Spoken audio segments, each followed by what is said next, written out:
If you could take us into the approach, get the power play in overtime, no X's and O's, but the ultimate goal to win that draw, you put your best players out there and they convert pretty seamlessly into the power play. How big was that to convert there late? Yeah, I mean, 2 points for us is huge. I think that was a game we probably deserved to win in regulation, but uh, it took us 50 minutes, 57 minutes to score, and then getting the extra point overtime was huge. So having that opportunity to get the power play, quick timeout, like you said, get the best players on the ice, draw up some things, and at the end of the day, really, it's up to them to execute, which they did. So very happy, very proud of the effort by everybody tonight. The last two power play goals scored for your club have been players which you brought in since taking over at the helm. Can you speak on the play of bringing in Dejan Minga with the overtime goal on March 8th, and here Jake Smith, 3-game point streak now for Smitty, and his play is certainly elevated, and bringing these players, reconstructing a roster that's now trying to find a groove here in a postseason push. Yeah, obviously bringing in somebody on the back end just fills a hole with our D group.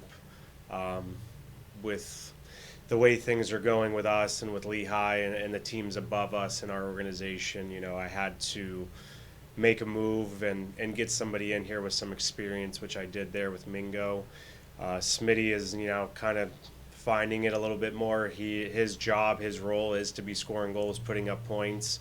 He's had the benefit of playing mostly with those new guys in Bucco and Grattan, two young good players that have helped generate some offense last night and tonight. So I did actually end up mixing the lines around a little bit in the third. So probably tomorrow we'll see some different line combinations. But Smitty's job is to score goals, and that's exactly what he did.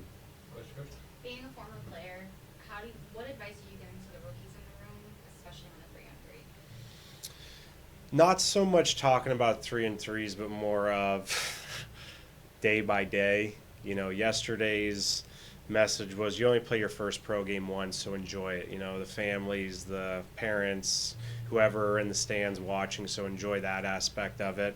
The other part of it now is you got a game under your belt. You know what to expect. You've experienced it. Let's adjust. Let's get better. Let's make better plays.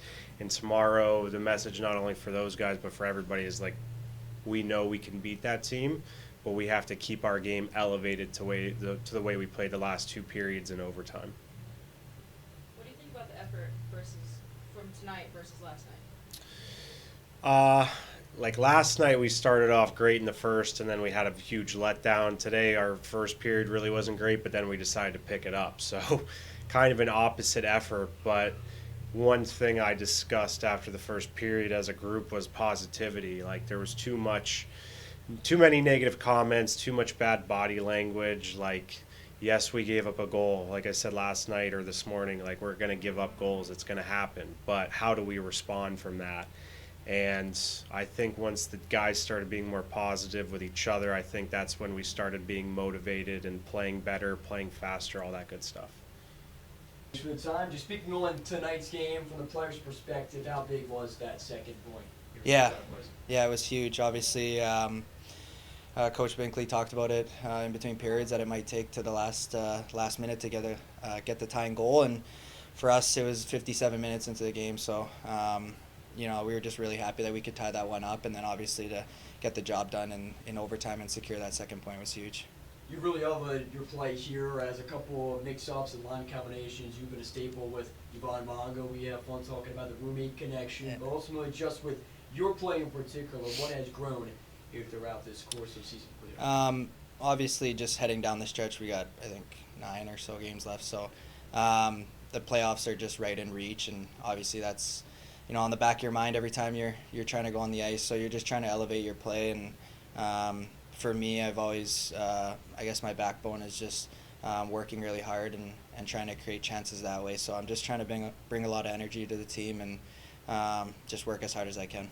How sweet was it to lead that fist bump line, tying the score after a netminder who's been great against you guys this season? You continue to compete with them, able to get one from Izzy as well. Yeah.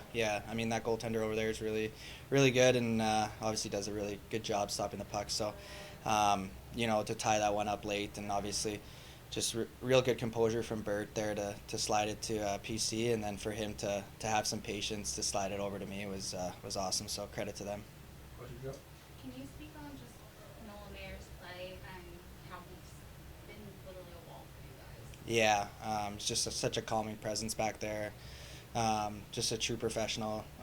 Get to see him a lot behind the scenes and what he does to get himself ready for games, and just speaks to the testament of him as a human. So he's a great goaltender, and like I said, we're really happy with the tandem that we have, and Thorts is another great goaltender that we have a lot of confidence in too. So it doesn't really matter what the night is, both of them are doing a really good job for us. Joe, thank you for your time. We'll see you tomorrow. Awesome, thank you.